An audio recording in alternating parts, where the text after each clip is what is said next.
The Ford Maverick is America's most popular compact vehicle, but many owners and potential buyers have long desired something more powerful under the hood. Last year's Maverick Lobo lacked power, but Ford has announced a performance package for some models that would include Mustang parts.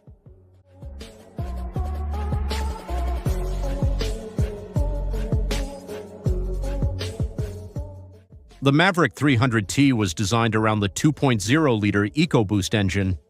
The original turbocharger has been replaced with the bigger unit from the Mustang's 2.3-liter EcoBoost. Ford also included a Mishimoto intercooler and ProCal 4 tuning, which increases output by 50 horsepower and 40 pound-feet of torque. The output is projected to reach 300 horsepower and 317 pound-feet of torque.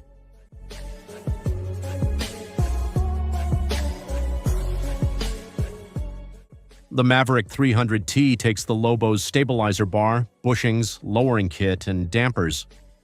The Mach-E GT's dazzling 20-inch bronze wheels were also salvaged from the parts bin.